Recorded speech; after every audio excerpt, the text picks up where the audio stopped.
Ladies and gentlemen, welcome back to the No Laying Up podcast. Soly here, got my guy TC here. We just got back from a little golf trip, and we're gonna do a podcast where we talk about our golf trip. TC, how does that sound?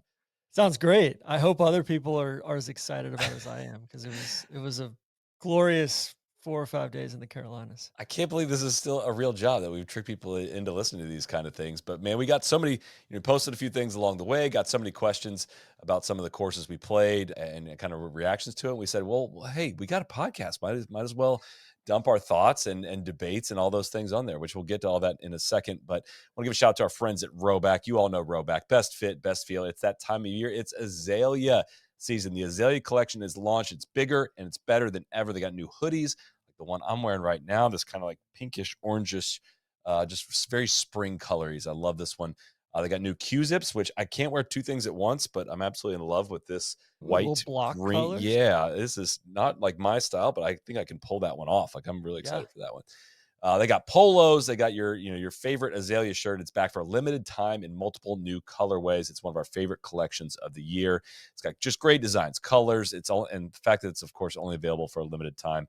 That's when you pair with Rhoback's quality, it just hits different. So load up on some Rhoback now that it's spring. Code NLU at Rhoback.com gets you a generous 20% off your first order through the end of this week. That's spelled RHOBACK.com. 20% off polos, hoodies, Q-zips, and more with code NLU. All right, TC, we got to make our travel a business expense. So tell us why were we venturing our way up through the Carolinas?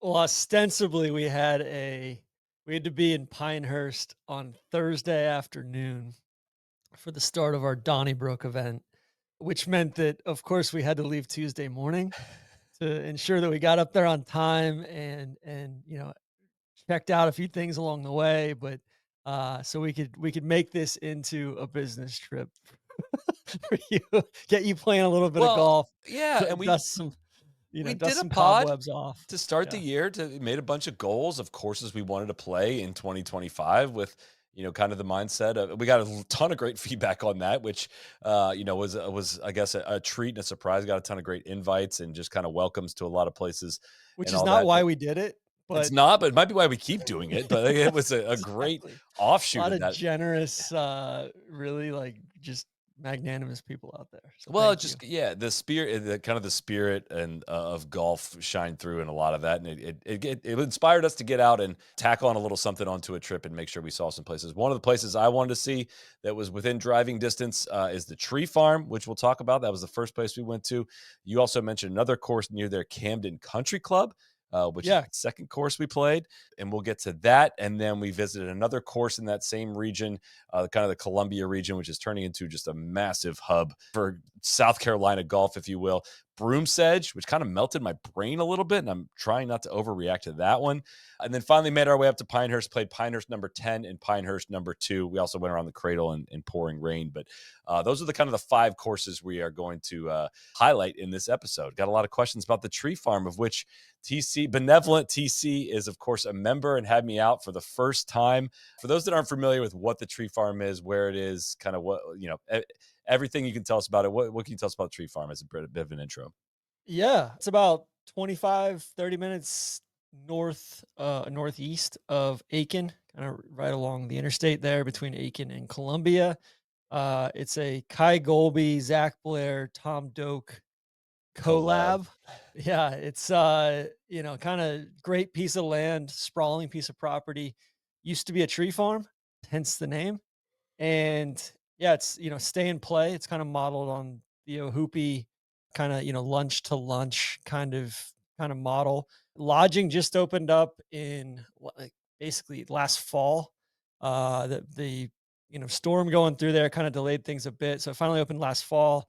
So this was my second time going up and staying on property. I'd been up several times prior, just I would stay downtown at the Wilcox there in Aiken. But it's totally changed it gets better each and every time I go. And, obviously opening up a new kind of, lodging and food and beverage operation is challenging. So, seeing just the progression from even last November until now was eye-opening both on and off course. I think the course is just it's a really, really big piece of land. So course is pretty sprawling, and so to kind of see some of that, some of that framing and some of that detail work, especially on holes like 1, 2, 3, that kind of felt a little bit unfinished before. Seeing that stuff start to pop is just remarkable. And Alex War, the architect of the clubhouse and the cabins, has done just an unbelievable job, bringing that to life. And yeah, I mean, I'm curious to get your your thoughts Well, more than anything. I kind of was coming in a little more like almost intentionally blind. Obviously, Zach is a friend of ours. We've talked to him a ton. We've talked to him on this pod about building Tree Farm. We've talked to him about his plans originally to build the Buck Club in Utah. And we've talked a ton of golf course design and architecture and things with him. And obviously, going from an idea to an actual place is there's stark contrast. And I think putting the golf course aside for a second, I guess I was a little especially impressed and not necessarily surprised, but like this being the vision of Zach Blair, a professional golfer, I was surprised at how much detail went into the experience. Of it's like really hard to separate out the golf course, the tree farm, and the experience of being there because we got to play it twice. We arrived around lunchtime, had lunch, played it in the afternoon, great dinner and hang, had our fantasy baseball draft, which we'll break down in the second hour of this podcast, I'm sure. And then woke up, breakfast, and played again in the morning, had lunch, and then we were gone. We were there 24 hours. And my kind of just view and thought of it all evolved greatly over that 24 hours into that. I thought kind of being a little blind on the golf course. And again, seeing Zach's sketchbook, seeing how he goes and plays multiple courses during a PGA Tour week to go see what other places are featuring and all the little quirks and weird things he's seen. I was honestly expecting the golf course to be a little weirder, a little quirkier. Not to say that it's stock at all. It was just that was just an unfair expectation, maybe, but it was just it felt familiar. It felt like I don't want to say something I'd seen before, but I kept like trying to place it. It was a little combinations of a lot of great features of many different golf courses that felt familiar, but at the same time, I was obviously experiencing it for a brand new time. Second go around, we wake up in the morning, the light is different, the temperature's different, the tees are different, the pins are different, and like I saw it flex a completely different muscle where you kind of only can seeing it like it two times through, you get to appreciate, oh, this section of the green that I didn't pay attention to yesterday because the pin wasn't here. And oh, I didn't think about, now that we moved tees, this now becomes a 2-shot hole when it was a 3-shot hole, or maybe the opposite. And like seeing all the layers and unpacking all of that, like I was trying to come up with like a list of the highlight holes, and like we did this afterward, and it was like, dude, I think we named like 12 or 13 of the holes. Like I were trying to Yeah. find the weak spot afterward. And I walked away again with a kind of blown away from this aspect of one of the coolest retreats I've ever been to. Maybe the best retreat and hang I've ever been to, or place that I'd be like, fuck, I'd love to just be a member there and be able to take people, is Ohoopee. And we've talked about that. And like, I would say this like gets close to 95% of the Ohoopee experience while it's not finished. Like that's another thing too, is like you mentioned, watching it kind of be in progress, and they've got some trailers there as they're still, working on all these different phases of the project. And it was just like, man, what a delightful 24 hours we had there of like a place to go get away. And exactly like it's 4.5 hour drive up from Jack's. And we talked to Zach a bunch afterwards, and he's so curious as to like every person that he knows that goes there, like give me all the details of your stay. And I just walked away just kind of like eyebrows raised of like, man, it was different than what I was expecting, but better in a way that I wasn't expecting, if that makes sense. It was just, Yeah. it was a class operation. I was so impressed. Yeah, I think to your first point about just it being a mashup of a lot of familiar elements of great golf. Like it feels like, you definitely feel like that Georgia, South Carolina element at times. You feel like the bunkers are like they don't have that kind of crazy rough hewn wild. Like there's some orderliness to those, which is kind of almost like a little English Heathlandy. Like the fourth hole is like the 265-yard par three that's essentially five at Pine Valley. Like you've got some wonkiness. It starts with the par three as well. And so you've got kind of like the more that experience on the front end, like, 1 and 18 finishing right there by the clubhouse, and the putting green is in now, and the range is right there. Like it's such a great central hub. And then, you kind of come back to certain parts of the property. Like you definitely feel like you're exploring a big piece of property, but you keep coming back to familiar spots or getting these peaks. You know, you're walking past 7 7 green green while you're playing when you're teeing off on 5, 5, yeah. or you're walking past, the pin uh 10 while you're playing on 4. 10. Yeah, Exactly. yeah. Yeah, and like, like you just kinda get these little previews, and 10's this, kind of Mackenzie-ish boomerang green around this dune, and you gotta kinda hit it up the left to get a proper look at it. So there's like, it's very restrained. I think it's pretty wild, like tee to green, and then you get on the greens and there's a lot of restraint. I think it's also just because I think Zach wants to get the place turned to like 1,000,000 as far as like the firmness and the speed and everything. But I think the opening stretch is cool. Like you got the par three, and then you've got two's kind of this big sweeping dog leg right, and then three, like there's quite a few half holes out there that, if you want to just play an easy afternoon round, you can kind of, grab a couple of beers and go out there and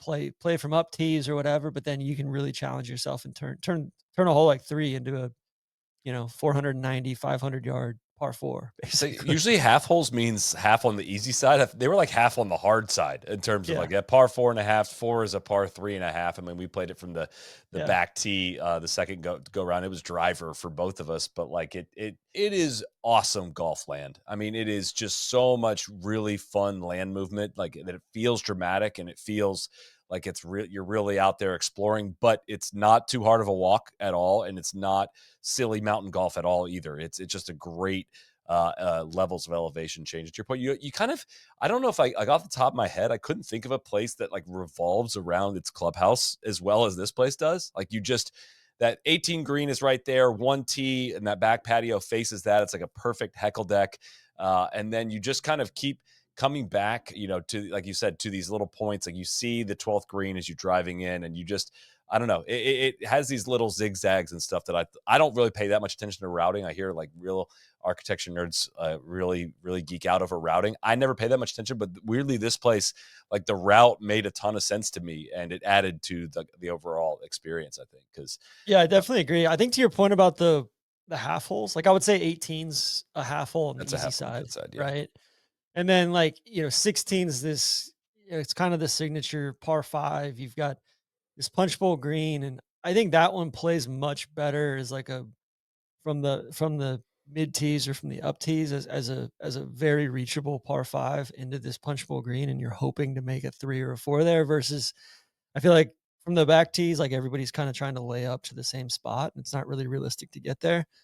Um, so I think there's, but like two, like you can play two from the up tees, and like it's like one of the coolest drivable par fours in the world. So I think that's the cool thing, is like being able to like we didn't play a stock. Hey, we're gonna play Right.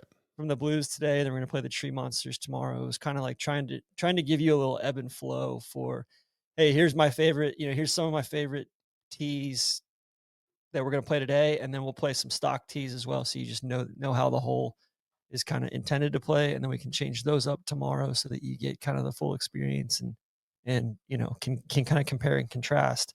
Nick Roth, the superintendent, he's done a great job. Like the greens are dialed, and just all the wire grass and kind of all that Oh yeah. framing stuff Details. that's going in is You is don't really, realize how much it adds until like, there's some holes that are kind of still I don't want to say unfinished. Like the golf course is finished and extremely yeah, playable, but all these things that you get in a mature golf course that you don't really point out or think about or notice until you play a course that doesn't have everything grown in and have like, framing and little Broomsedge plants that are so like they just, it's like speaks to the whole golf in the area. It gives you really big sense of place, and it looks so natural. And we're kind of watching it in the growing in phase and just being like, oh, I mean, your comment multiple times like, oh my gosh, this looks so much better. It looks so much better, and they have still this runway to improve some of these small details that. If somebody goes and plays this course for the first time in 3 years, they probably wouldn't think twice about it, but yeah. because it's probably going to look so natural. And that's the thing. Yeah, that stuff looks natural, but man, it's tough to kind of get that going at first. So, but yeah, I mean, what was your favorite stretch? I, What I was again, I struggled to get through this part because I really sneaky like that 5 through 8 stretch. Yeah, Five like a that's short little par it's four. crazy good. It's really, really, really good. The sixth hole was again another really. And then to describe the golf course overall, I mean, it's what you would expect in terms of it's wide, like it's quite wide, and I found it to be a couple. If you're a higher handicap player, a couple areas where it kind of runoffs short right of a lot of fairways might make your day a little bit challenging. It was quite challenging for me who was not hitting little poof. I hit my ball left, so that was one takeaway I had. But the 4, 5, 6, 7, 8 stretch, which like then I'm like, well, shit, 9 is really cool, unique par 5, and then Yeah. I mean 10's one of my favorite, especially when we got to see that little sneaky pin around the back right part, and then you climb up the hill to 11 to like, well, that's the most natural 11's looking kinda golf epic. hole on the Yeah. on the entire golf course, and I mean 12's really hard. I don't want to dislike 12, but like 13, that was a heck of a par 5, and then 14, I fucked this hole up both times we played it. I didn't really get to play it even, and that just looked like a hole out of a postcard. And then you get to the Redan, and then a punch bowl par 5, and then a great little short par 3, and then an epic drivable 18th hole. And you're like, you start to add them up. You're like, man, holy crap, that Yeah. is a heck of a golf course. That's one of It's the cooler finishes I've played, I think, too. to your point, like five plays along this little ridge line and green kind of falls away. That's a really fun hole, and you've got the whole world right, but the green is just tugging your eye to the left, and you think, oh my gosh, I need to hit up the left, which you did the first round, and it's like, Hmm. no, no, And I the do second. not need to be down there. And then six is, yeah, I think six is probably the best green side on the course. Like it's just this little natural saddle, little dog leg left, and same kind of thing. You got the whole world right, but you think, oh my god, I got to cheat this thing up the left, and there's some cool tie-ins up the left. And then seven's an awesome little drivable Oh, four yeah. from certain tee Forgot about boxes, 7. or yeah, or like I think it's a really cool two shot hole too. We had a nasty pin like two off, two off the front left corner there, but you can kind of tie yourself up in knots on that hole or make a really easy birdie. And then yeah, eight's kind of a ball buster, big kind of almost double dog leg, par four, crazy green. I think nine gets a little bit of flack, at least in the early going, just because it is so wide. There's definitely a line of charm up the left, kind of elevated fairway, line of charm up the left, but no bunkers on that hole. And the green is, I think if you see that one when it's really firm and fast and firing, you start to gain respect for it. You miss left or right of that green or long, Yeah. and you can start playing ping pong pretty easily. And so I think there's definitely that one's more of a grower. And then yeah, you mentioned 10. 10's just kind of like less than driver off the tee probably, and then, there's like a little natural wash down there, and then a little dune, and then, yeah, 11's one that, like, Sally, that's a perfect example of, like, we played it from the backs the first day, and, you're hitting 5, 6, 7 iron in there. It's a big boy golf hole with a crazy, crazy canted green, and then you play it the next day and, you're worried about hitting driver through the fairway, and you've got a wedge in, and you can still kinda hang yourself on For that one. sure. So, No, it was fun. I mean, gosh, the details of the food was tremendous. Really, really, really, really good. Breakfast sandwich was outstanding. Like, the lodging yeah, was great. Like, it was just an overall really, really, really good experience. So yeah, I got a lot of questions, just like, what do you think of Tree Farm? What do you think of Tree Farm? And I'm like, honestly, you'd be kind of missing out just playing the golf course and not like staying for some time and like enjoy. Like, it's just I keep using the word retreat, but like that's the yeah, word I felt. It's so quiet out there. You're not seeing any houses. You're literally looking at grass and trees and the clubhouse and the lodging. Like, that's it. And it's just clubhouse is so cool. Locker room cool. Great, great, just great vibe. Welcoming vibe too for a non-member as well. So yeah. Chef Fred, our chef's done an awesome job, and yeah, it's kind of, pretty far-reaching, menu, but it's kind of the daily thing of like, hey, here's the two things we've got today for this meal or whatever. yeah, But yeah, I think too, like, 13's kind of the one that garners a lot of the just going whole by like 12's a crazy green, really hard hole. I haven't figured that one out yet. But 13's kind of the one that gets all the acclaim, or, a lot of the pictures. It's a big sweeping dog leg right par five around this kind of massive gorge almost, and they call it the Badlands down the right. Just seeing that kind of come in, I was joking with Soly and Rudy, our caddy. I was like, "Hey, like we should start putting in like some of the stuff that's on the beach in like Normandy, like those, this big those like lines. Yeah, crazy, Yeah, yeah, just because like, yeah, it's you do not wanna be down there, and there's just all sorts of, little railroad ties and stuff like that, um but yeah, and then I think I'm still kinda wrapping my head around the Redan. I think it's a little bit we had a back right pin the first day, so you kinda had to hit, like, a high fade into it to get to get it back to that spot, but that one is pretty severe, and, like, the kicker on the right is pretty, pretty big, so you just gotta really either hit the right shot or just kinda hit to the back of the green and take your medicine there. To your point about grower, like, I think my favorite par 3 on the course and one of my favorite holes on the course is probably the only hole that, like, isn't natural, and that's number 17. Like, it was just kind of a flat, nothing piece of the property, and they had to kind of figure out and they built this, kinda left to right angled par 3 green and dug out this big bunker up in front, and it's just such a great penultimate hole that kind of, really just kinda it's just such a touchy little shot, and if you wanna force the issue and try to make a birdie, you start flirting with bogey or double pretty quickly, and, but there's plenty is there's a ridge to the left that you can feed your ball in off of if you wanna hit a little, fade in there, so it's just a really cool, touchy little shot, and then, Solly, you're a combined even par on the 18th hole career now. 2-6 were my 2 numbers on the drivable 18th.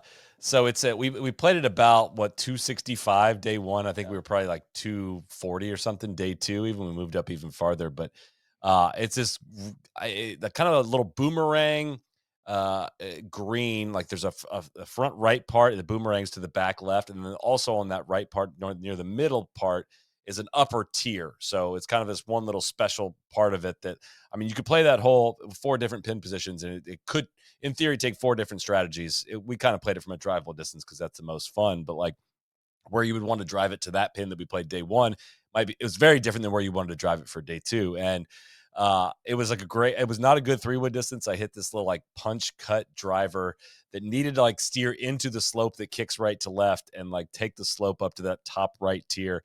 I could have hit 200 balls and probably not left another ball up on the top shelf, but it went to about 2 feet left of the hole. Like it couldn't have missed the hole by more than that. Like literally, like by math, it could not have missed by more than 2 cups. I don't think so.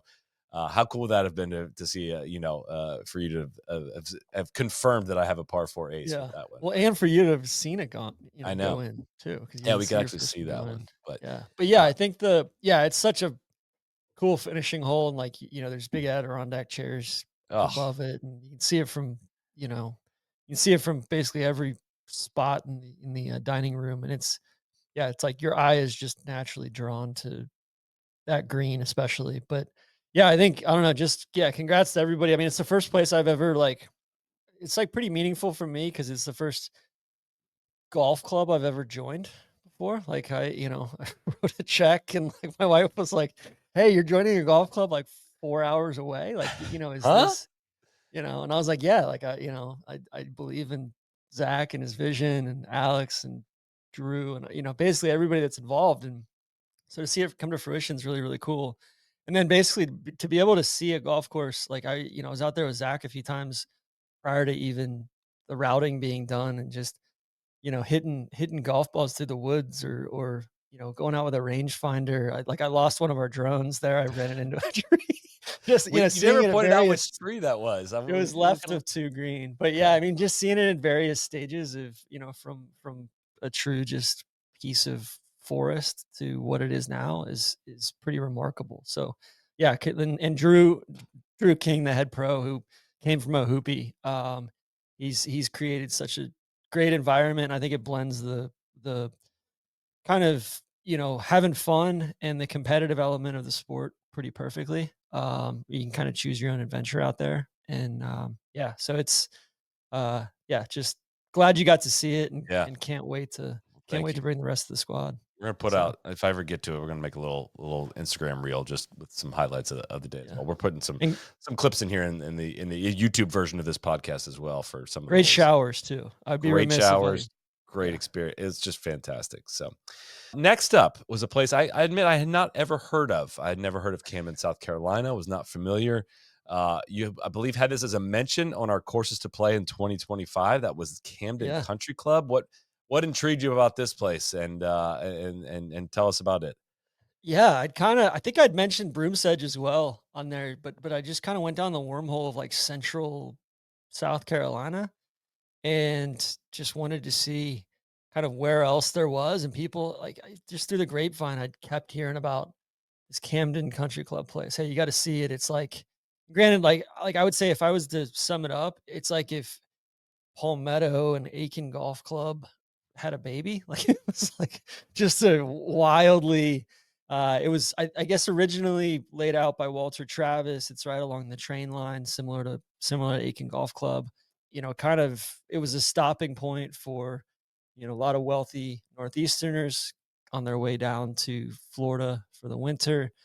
Big steeplechase event is held there right down the street every year. So, kind of shades of Aiken as far as the equestrian culture there.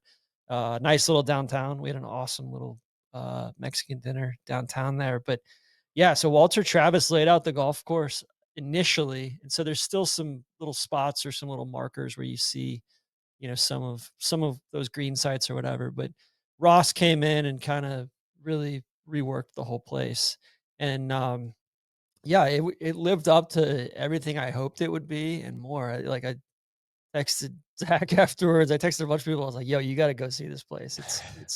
It's pretty wild." It's bold. Um, It is like bold. if you played there all the time, you would know how to play golf. Like, you would know how to get the ball in the hole.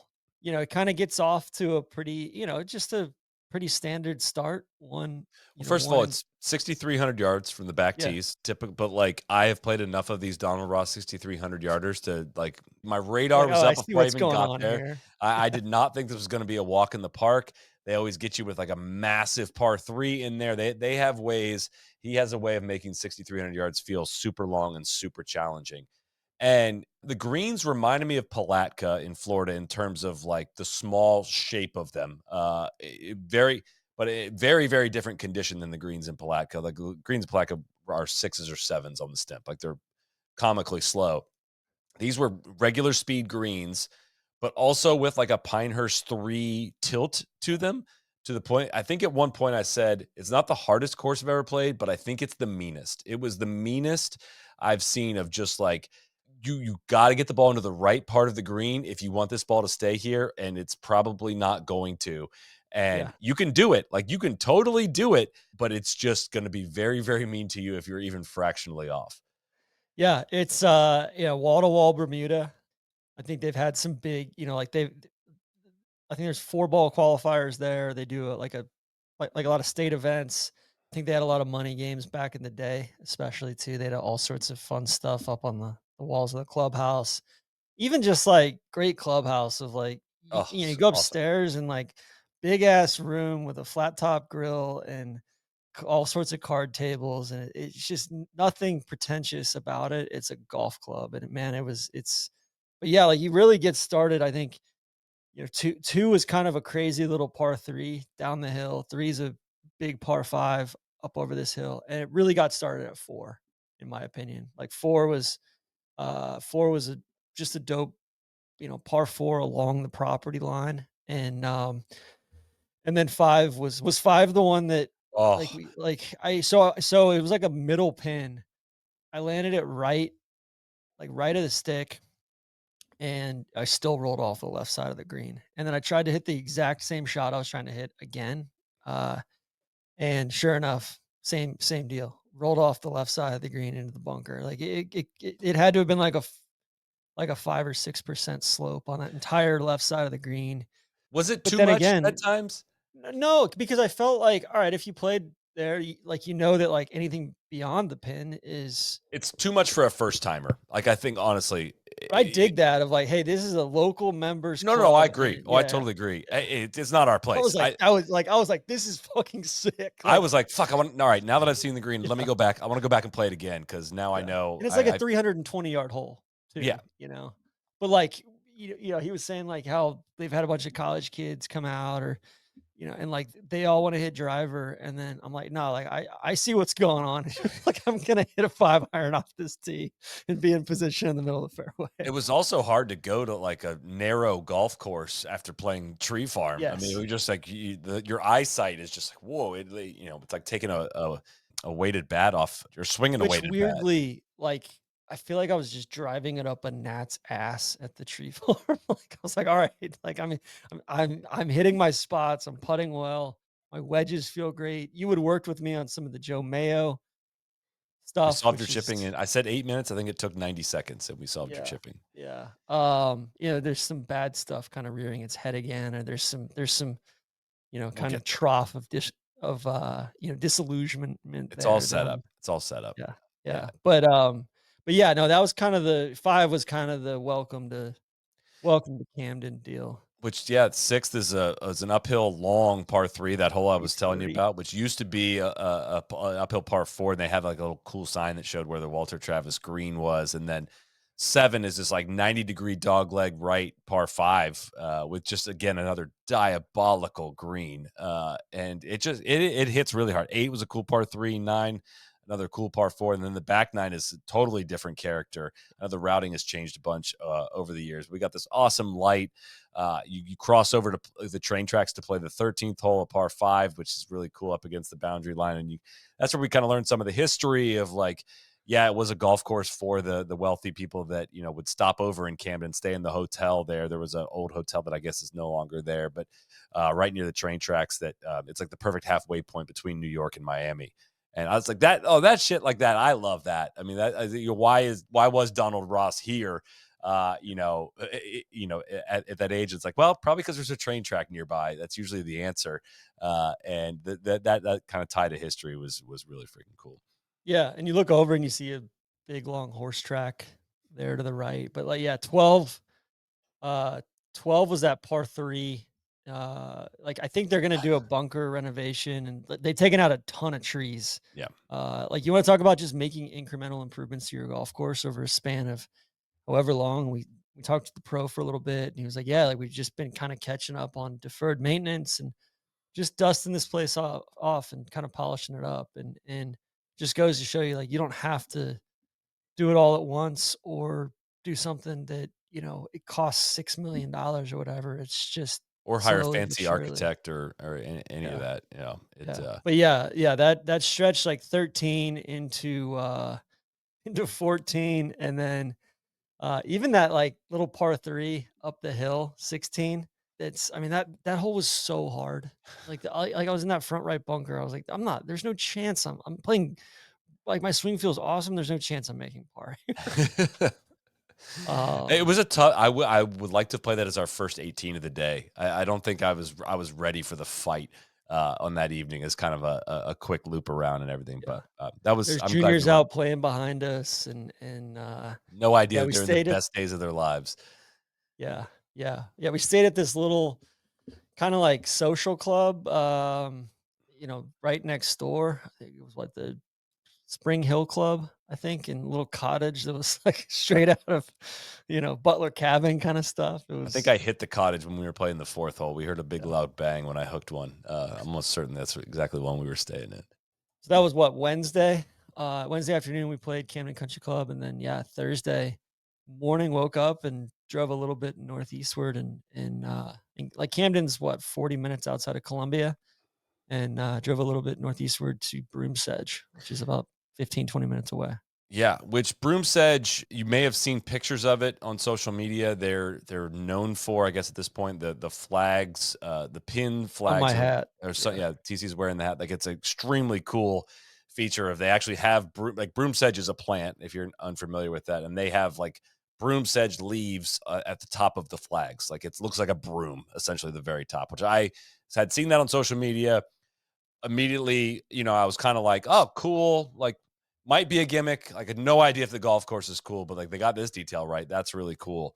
And I mean, can you give us kind of, you're schooled on all this history of all this stuff and timelines of all this stuff. Can you give us kind of a background on Broomsedge and who's responsible for this and kind of the ins and outs of before we talk about the golf course? yeah. I'm probably not going to do it justice, but just talking to our host and talking to Trevor, who's the head pro, and just kind of following along with the project here from the start. I've talked to Andy a bunch about it and a few other people, but I think basically Mike Kaprowski was kind of the brainchild behind it. He did some work, so he's got a background in Army intelligence, specifically like topographic maps and troop movements and stuff like that. So kind of knows how to work his way around cartography and just kind of routing. And so he had been looking at he had retired, he'd done some work for or retired from the army, had done some work for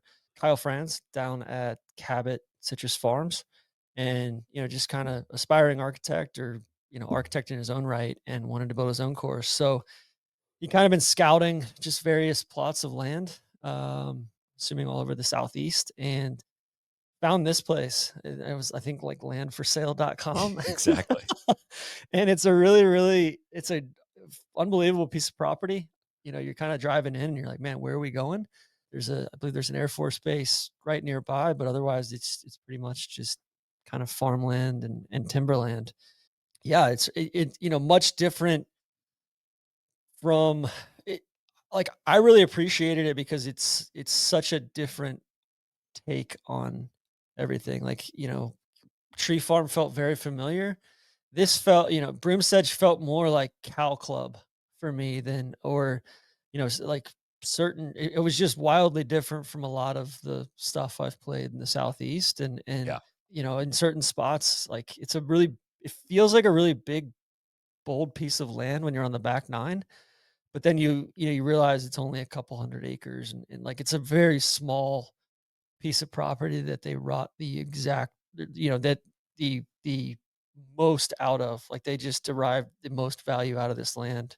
You kind of start like the first four holes are kind of, on this, you kind of go the other way, and they're kind of, but at On no their point Yeah. They're on their own little, like, almost paddock, if you wanna use an Australian yeah, term there, but yeah, and they don't really feel, but like, and they're kind of ball busters they're good, too, yeah. right? Tough start. It's a tough start, a really long par 4 opener, and then you kinda play in between these 2 ridges, in this par 4 second hole, and then, kind of an easier, shorter, par 4 third hole, and then up on top of the ridge to play a par 4, longer medium length par 4 with a boundary line on the right, and that, like, little section is, like, a completely different characteristic than the rest of it, which you get over Yeah. to, like, an Which awesome par 3. and like those are great Good holes holes, yeah. in their own right. Like the way it uses the boundary line, and you kind of, get out to those corners of the property there. And like, I've played Astoria Golf Club a couple times out in northwestern Oregon, and it felt a little bit like that in spots where you almost feel like you're playing between these dunes.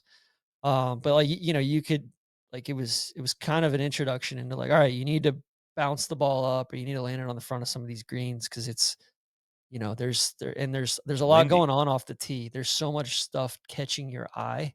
On a few of the holes, like, now you just gotta hit a good shot down the middle, or take less than driver and really lay back. And then you get to, like, just almost this, like, amphitheater for golf greens around this lake, and so you play kind of across, and kinda get into that, and you've got back-to-back par 3s. A long one that's kind of a do or die shot to a crazy green, and then a shorter one with, like, more teeing ground and 2 greens. optionality than I've ever seen. Yeah, and 2 greens. Yeah. Yeah, I mean, there's 2, yeah, and then when you, like, cross over from there, you like, that 6th hole, is the par 3 where you play across the pond and you get back over to that other kinda main section, which is, like, if you stand up on the hill, near the clubhouse, or, like, the building they're using as the The Pink clubhouse as Pig. of right Yeah. now, uh, So, yeah, it it was a hunting camp for these guys too, like, these guys that they bought it from. It was a hunting camp, and these guys had built this structure themselves, to kinda just stay in. Like, it was like a bunkhouse up top, and then they just kept all their equipment and machinery for maintaining the land and everything downstairs. And so they've kind of refashioned that into like a de facto clubhouse for now, until a permanent structure gets built. But yeah, you look from there and you're just looking out on, like, just idyllic golf land, like massive. It just makes you want to go hit golf shots. Massive fairways, but clear, distinct holes that you can see. Like, there's very few trees out there, and the trees that are out there are very selective, and it just looks very natural. Like the seventh hole is kind of this little bendy, little faint dog leg, kind of almost leaning par four to the right, and like it has this. It's an awesome green that sits like, you're tempted to cheat up the right, and as soon as you hit it over there, you're like, nope, don't want to be here. Like this massive mound on this back right pin that we played, but if you played up the left, you'd have a good angle to shoot up that green. I think that was one of the most understated holes we played on the entire trip, and also one of my favorites. It Like, like I was it's a melted brilliant by that golf one. hole. Yeah, and this whole like stretch of golf kind of melted my face. I mean, then you go and play this downhill 260-yard par three, the eighth next. Then you go play a par five back towards in the ninth, and then you play a par four 10th that kind of has this big dip in the fairway, and then you rise back up, and you get to the highlight, I think, which is the 11th hole. This short par three carved into the side of the hill. It looks like I have no data on the info on this. It looks like it's the first hole they built out there. They're like, okay, this is the one we're doing, and then we're basing the rest around that. It looked like the most mature. They're farther along, or I guess farther behind in the timeline compared to like Tree Farm in terms of Yeah. maturity, and like they have no facilities built. It's still, I think they started shaping in 2023, and play is just like they're just got open for play in 2025, I believe, according to their website. But And it's in so great shape overall. Like, oh, it's, yeah. It's in perfect golf shape. It just it's clearly like in progress as you're yeah, doing it. But that hole is like unbelievable. Like the short left bunker that I found and buried in was one of the worst places I've ever been. it's a Just postage stamp. It's it was really yeah, kind of more like six at Dornick, but the yeah. opposite slanted the opposite direction than the postage stamp, I think. And I was geeking out over that hole. We had to skip two holes, unfortunately, 13 and 14, because I saw another hole we were just pressed for time. We saw another hole in the drone that I was like, we got to play 15. I mean, 15, it's like 16 at Bandon was the comp I made, but instead of like an ocean to the right, it's an OB line.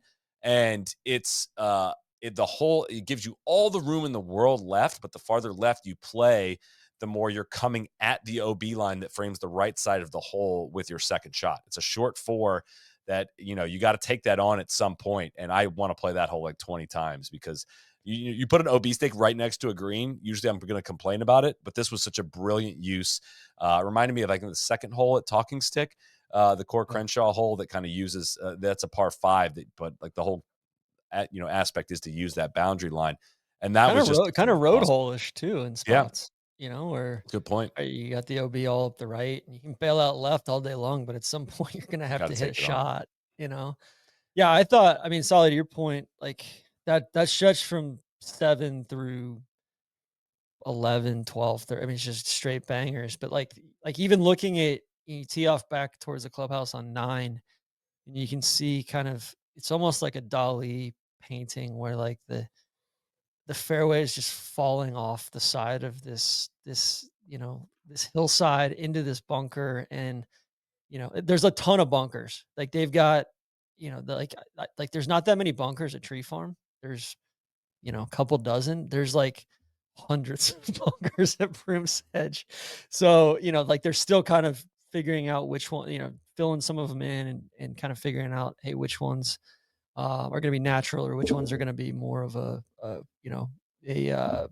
of traditional bunker. But like that hole was fascinating because you're playing back towards the lake there. And then I thought the next hole was spectacular as well. Like, almost, shades of like stuff you'd see in Scotland, where, kind of a blind drive over this hill and then back up towards the green.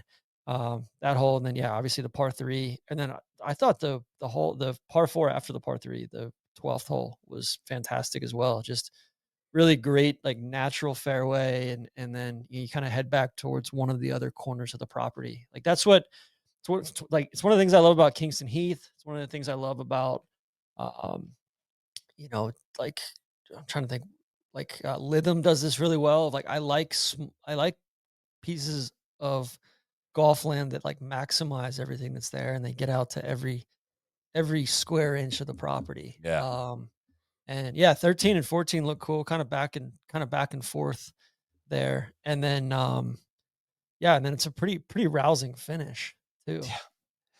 yeah. I'm trying not to get carried away with Broomsedge. Honestly, it felt at minimum like a top 100 course in the U.S. Yeah. You could convince me on the world. Honestly, I thought it was really, really, really freaking impressive. I've been thinking about it a lot ever since then. it has the wow factor. Like as I said earlier, like the 2 routes around Tree Farm gave me all the appreciation for it. Like Broomsedge, like 1 round hits you really quickly in terms of just kind of the overall shock value. And I'm wondering if those cool flag sticks are carrying a little bit of the weight on that. I mean, they are cool. Like they're very, very cool. But It's a also, very sweet logo. you think about it, like, we didn't have great light out there, Yeah. like, it was a cloudier, windier day, and it still absolutely shined, and then you get to, you get to 17 and you're kind of on a different part of the property that almost reminded me of, like, the Lido or something like that, where you've got just a massive area of, like, trees cleared, and it seems like the kind of place that's gonna absolutely sing Oh my God. late, like, in the fall when you get the like, they've got some nice trees and kind of, hardwoods that can change colors there, It's got and then personality. yeah, and then, you kind of play back into that, but, like, a late afternoon in the fall or a late summer night out there would be magic because the way that the aspect of the property is kind of, tilted a little bit towards that setting sun, and, yeah, I mean, the 18th hole is just a banger of a par 5 with a kind of a hero shot, there towards over water towards it's not an island green, but, for all intents and purposes, with all the bunkers and everything up there, it kind of feels like it a little Yeah. bit. So, Yeah, I don't know how to describe this part other than like the way their greenside bunkers and greens sit, and the way the shapes work around the edge of those bunkers, and the way the greens sit in relation to the bunkers is like suits my eye 10 out of 10. Like it's what I love about Heathland golf of just I just love the way these greens sit with these looks. It makes me want to hit golf shots into it. And they got all the details of all that stuff so right. And I think about that 17th green, how that one sits, and of course 11, like the way that one's just like a postcard. So yeah, and it's cool. super. We had some great hosts that drove up from Charleston along, and just kind of it's 2 hours from Charleston. It's close enough to Charlotte, close enough to Columbia, obviously. So you've got some connectivity there with the Southeast, and yeah, it's just amazing to see. Outside of Aiken, you've also got Sage Valley. You've got 21 Club. I guess they've started moving dirt. That's the Rob Collins. We'll see if it turns into the 36 hole club. But I think they started moving dirt on one of those 18s. And then you've got Old Sawmill, which is Just kind real of quick before we move off yeah, Broomsedge yeah. onto that, like this is they do follow the UK model. You can read about it on their website as well. Of like it is a members golf course, but there is access to non-members to the golf course, and the details are they're still working through. I think how all that works, and members have priorities and all that. But it is all that to say, it's not just some private retreat that Go see nobody it. can Yeah. access. Yeah, you can go see it, which is cool. Yeah. And Sorry. then, yeah, like, Old Sawmill's the Tyler Ray one that he's doing kind of more between kind of Columbia and Charleston, more towards Charleston. So yeah, just a ton of good golf going up in South Carolina specifically. And, yeah, Broomsedge is like I was blown away by it and cannot wait to go play it again. And Solly, we didn't even I played it on a previous trip, but, I'd be remiss if I didn't mention Old Barnwell too. They were having a We didn't collegiate play it on this event. trip, but I want to Yeah. make it there, and we need to talk about that place at some point too. But there's Yeah. it's just a hub, man. There's so much golf going on around there, and I've been itching to get up there and check out at least some of it. And glad we got to do some of that. So Yeah, and then yeah, I think the Broomsedge guys. I think some of their investors or some of Mike's guys from there are from Chicago area as well. So you've got Nick at Old Barnwell's a Chicago guy. So you got some Chicago influence, or a lot of people just seeking out the southeast for better weather and good golf land as well. So phew, man, um, yeah, and then yeah, let's we hopped in the car and drove a couple hours up to the home of American golf. That's exactly right. Made our way to Pinehurst for our event, the Donnybrook. We are hosting. Was it 32 or 36? How many people? How many? 36. We had nine 36 foursomes. of members of the Nest. If you're unfamiliar with what the Nest is, you can check that up at nolayingup.com/join. One of the many great perks of the Nest, on top of the member discount or the discount you get in the shop, bonus content, all kinds of amazing things, is of course early access to sign up for events like this. TC, we've been to Pinehurst a bunch of times.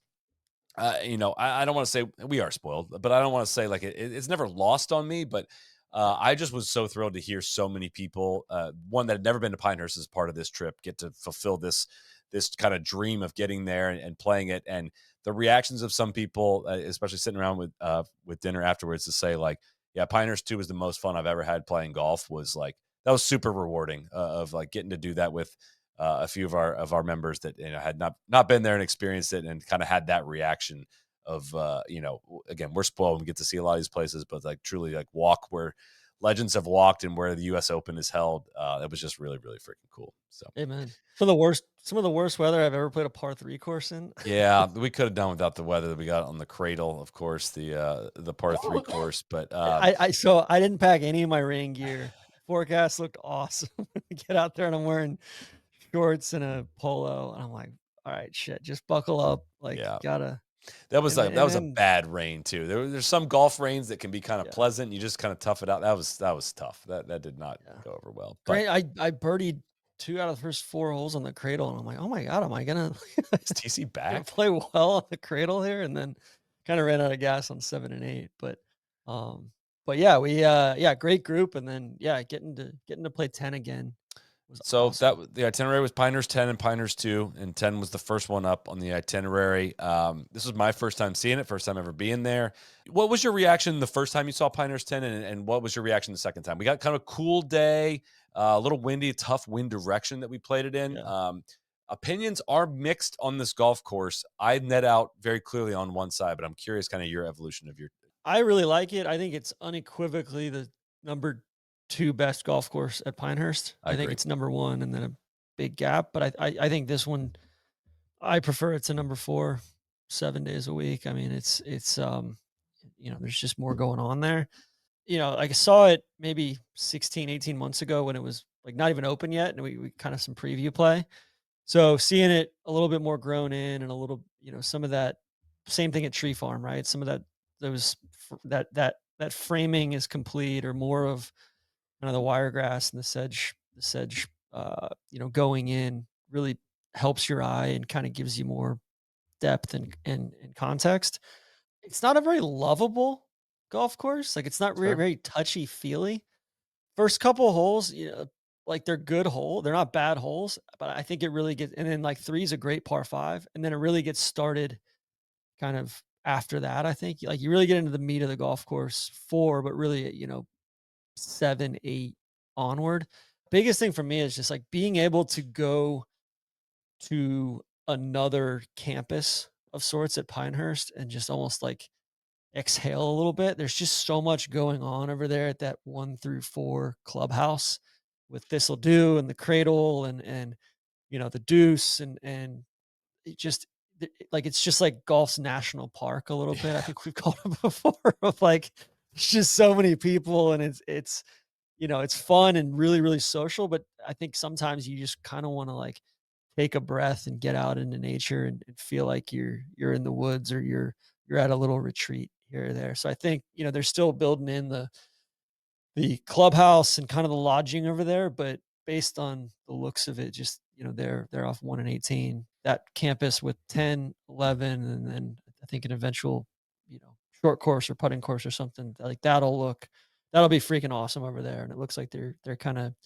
taking the perfect vibe with it. Yeah.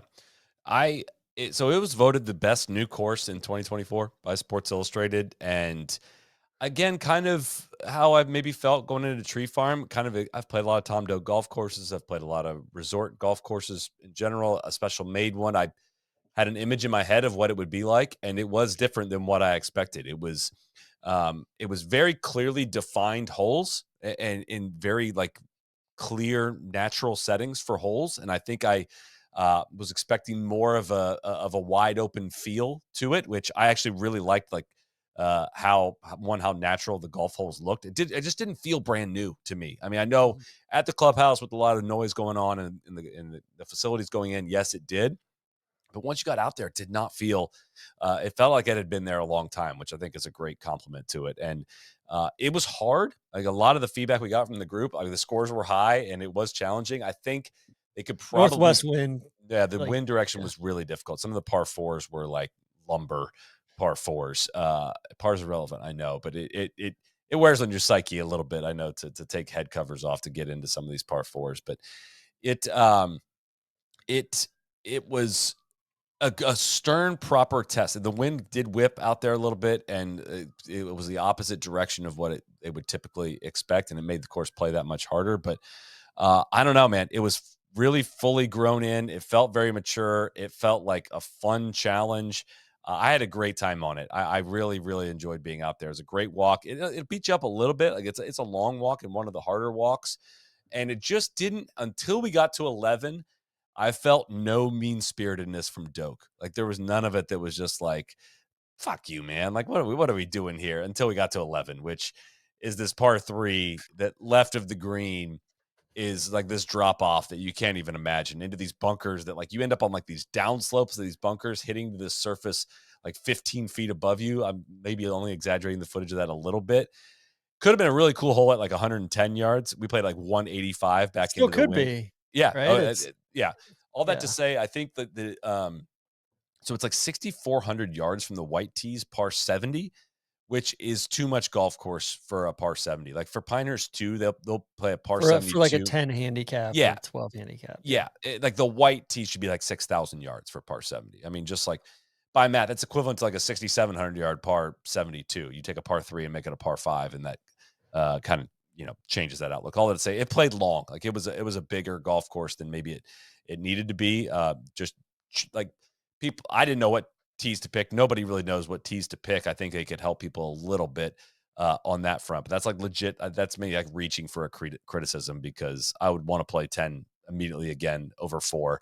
Like if I like 10 rounds between 10 and four, I'm at least 7-3, maybe 8-2 on playing 10 Yeah, over four. I'm with you there. There's a couple drivable ones in there, like number 4, but I don't really know what the upside of if you can't get there, it's 300 plus, and if you can't get there, it just didn't seem like there was much benefit of like there's a big bunker up the right, and, I don't know. I just That one felt a I little a little I empty. I was yeah, waiting for I what's the can't figure catch with that this one one? out. Yeah. Yeah, I think 5 and 6 are cool holes, like like you said, like lumber into 6, but to me, like, that was a pretty thrilling second shot, and that big bend, there around, uh, 5 green was awesome too. That was the one with the kind of the Oh 2 yeah, the tears. ridges going along. Yeah, it's like there's one ridge that runs the entire length of the green, and it's pretty like, we had a back left pin, pretty brilliant little hole location, so we had some tough pins too. What do you think of 8? I love 8. I think Yep. it's sick. I mean, I think, 7's a cool little par 3. I know you didn't, it's kind of a crowned green, and then you get, there's a back bunker. We had kind of a pin right at the top of the crown. And then 8, I've played it twice now. It's kind of maybe I've just hit good shots, but it was like, So kind of describe me. like It's a totally blind tee yeah. shot. There's a massive the picture you probably have seen is like there's a massive blinding mound off the tee that you got to kind of aim over. And like if you play down the right side, you can maybe get a peek at the pin to a green that's hidden again by another one of these big, massive mounds. You could play up top and have a top view, or if you kind of pull down the left, you're going to have a blind approach And into this it's green. yeah, it's almost like something you see at Aurora or, you know, Cruden Bay or something like that. Like Yeah, the left side of that fairway is just it looks like there were bombs dropped on it and there's all sorts of crazy, moguls and stuff. I think um it's a cool nod to like the history of the site. Like it was the old sand mines, hmm there in the area. So you're probably a mile and a half, 2 miles down the road, kind of along that same train track that runs next to the cradle in number 3. But it's and then I think the land that they've got for number 11 is much more like it's kinda much more like that, really funky landforms and all sorts of remnants from the mining operation, so it's a cool nod to that. It's, one of the caddies in our group didn't love it, and, like, maybe like, this is where I just get to, like, maybe I'm just so preconditioned to seeing weird shit that, like, I love it. That's why I travel. That's why I sure. go play golf, and that's not for everybody, but it's a cool green. Kind of a lot going on up by the green too. Like I think I haven't played it with a back left pin yet, and there's a little bit of a bowl back there, but like, you get out of position, you can kind of start tying yourself up in knots on that hole. And it's, it's the kind of thing where like, all right, if you don't really see the fairway or you don't hit a good shot off the tee, you're probably not gonna think it's all that cute or all, all that fun. You basically exit that green off to the right, and then you get out to, you kind of get this big reveal out to, where kind of the meat of the golf course is. Back, 9 through, was that 14 there, 9 through 15. So, um, yeah, nine's a big ass par 4 as well, and it was Yeah, big, it's like monster. 470 from the tips, 440 from the whites even. 10's Um, like a 600-yard par 5 from the white tees, yeah. back into that tough par 3 11th, and then 12 is 10, a cool. yeah, 10 feels a little bit like that stretch. 9, 10, 9, 10, 11, It's where you're gonna lose and some people. 12. Yeah, it's just it's a little heavy-handed just with, like, not heavy-handed in the shaping or anything like that, just heavy-handed of like, "Holy shit, this is like a barrage of just, like, very demanding golf shots," Right. essentially. I think 10 is maybe a little bit 10's kind of a straightaway par 5. We had really nasty pin at the front, which I appreciated. But, like, you gotta be pretty thoughtful with that second shot. To your point on 11, like, I think it's a really good hole in a vacuum. It's just, it just feels a little mean-spirited. Like, it's kind of an uphill 170 or uphill 180, and the green is really shallow, and there's a bunker long right.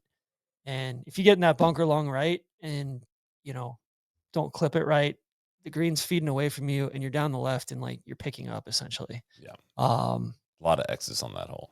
yeah. And then yeah, I think 12 is one of the better holes on the property. All of Pinehurst. I think 12 is a fantastic par 5. Really cool Uh, green, just an epic, kind of almost like without the water, like second shot on 15 at Augusta. Like you're up on top of this hill, with funky lies hitting down into this really cool, green site. We had a really cool pin on that one, and then yeah.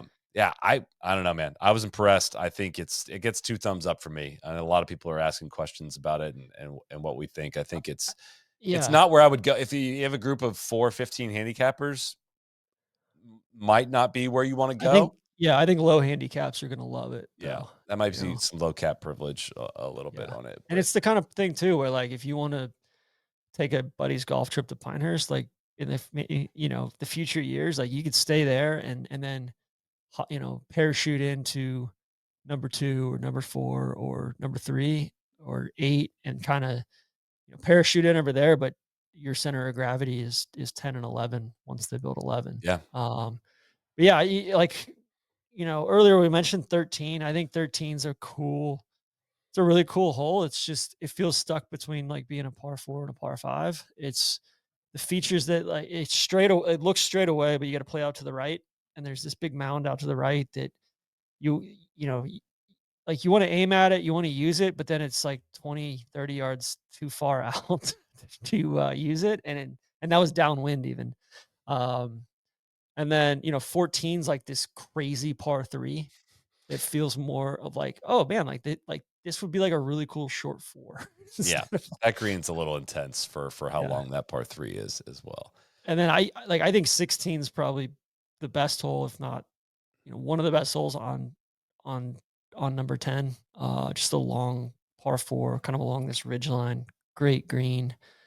17's the par 3 over the water that doesn't really fit the rest of the golf course, but it's a Good hole. great yeah, it's a cool, fun little par 3. And then 18, I think 18's a grower. There's a lot going on that green, the kind of bunkerless hole and kind of gets you back to the clubhouse. But I think there's more thoughtfulness going on there. So I know Angela Moser did a lot of the just work start to finish, a lot of the finish work and details, and yeah, I'm really excited to see kind of her career develop and evolve and kind of where she goes next and kind of what her style looks like. You know, on a like checking back in on it in like 10 years.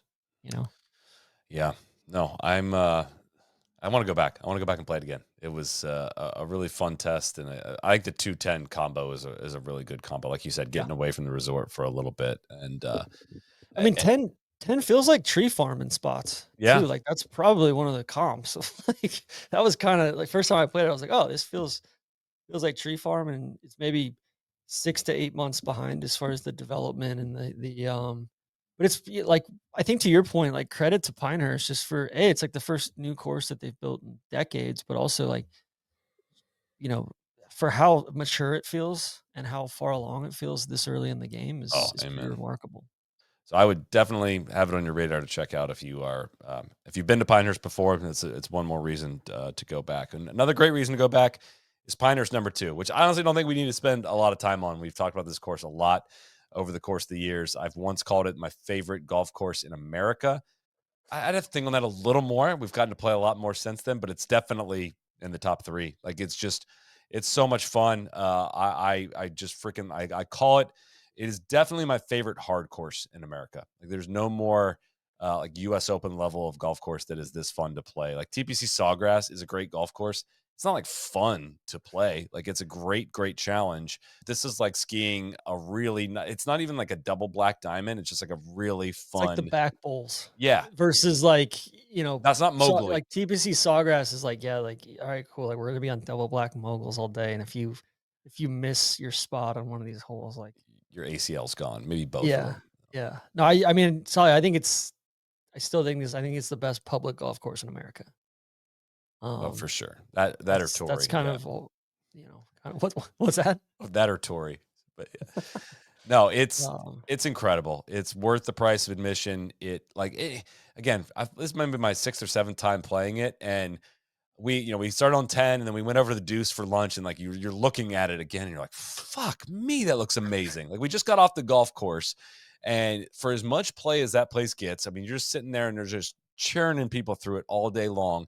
It's in perfect condition and it just has this totally different aesthetic. I mean, we're getting it still dormant. The green hasn't really popped yet. And it wasn't like crazy firm, but it looked like it could be. And then you get to these super crown greens and this natural landscape. Like the way that they make all that native area look natural and they can let all those people trudge through it all day long and it still looks as groomed yet unrefined as it does. It's just golf does not get much any better than Pinehurst number two. It's just I'm yet to meet anybody that doesn't freaking love it.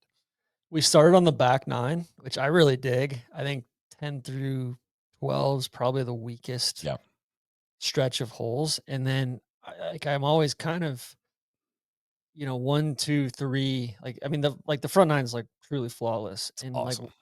like I'm always kind of, oh man, like I wish I was warmer, or I wish I was, kind of more ready for the task at hand. But yeah, I mean, it just shows you that, hey, the way to defend golf, because we're playing it from way up too, and the way to defend is just great green complexes, Yep. like and just pointing out certain stuff of like, oh yeah, like the pin was there during the third round of the U.S. Open or fourth round of the U.S. Open, like seeing how much they can dial that place up at a moment's notice is truly crazy. But yeah, playing 1, 2, 3, and then hitting 4, and like just seeing the look on people's faces that hadn't been there before, Yep. and like seeing it all make sense. And 5, I mean, so I was I was like, I hit a good drive. Actually, no, I didn't hit a good drive. I kind of scrolled one up the right, and I'm laying up. I'm like 320 into 5, and I'm like, all right, I gotta land this on the right half of the fairway here. Fairway kind of tilts at 15, 20 degree. Like it's pretty and it's tight. So like you really got to either hit a cut or, and I hit a cut right half of the fairway and still didn't hang on to the fairway, and I ended up down in that little corner, that little sandy corner there. And then that, hitting from a sandy lie to that pin, Mm. staring straight up at the green was just like, I landed it 3/4 of the way back on that green and still almost spun off the front. And then, and then 6, like my approach there is just like, all right, I'm going to, because I knew you were a couple shot, like I think you were a couple shots behind me. We'd seen you on 4T. And so like 6, I'm like, cool, I'm going long here. Just not Goes messing where with it. the pin is, long, and just putt my way back up. I did, like, that was the thing. I don't have to chip anywhere there, right? Yeah. I just putt. like 7's such a great hole, regardless of which tee boxes you play from, because you got to worry about stuff on either side of the dog leg. And it's a great green, and then yeah, and then seeing the look on people's faces, like when they saw 8 green. I was like, yeah, this is where John Daly like walked off a golf Yep, course and that said, "Fuck makes a the lot of sense. USGA." And then finishing on 9 It's was a like we had a sick back hole. left pin on 9. It was like sick, man. This is awesome. And like cool. Now we get to go drink a zillion beers in the Deuce, and then we can and then Mahomes and Kelsey were You coming. got backed down by Mahomes. You didn't confront him after all your bad takes. We played the hole out game from the Deuce, which is everybody picks a number between 0 and 4 of how many balls hit the cup on the 18th green. Like you'd be surprised how many people end up scooping it, and it's just always adds a layer of suspense as you're watching guys come up. Like, well, I need 3 guys to hole out here, and no, he scooped it.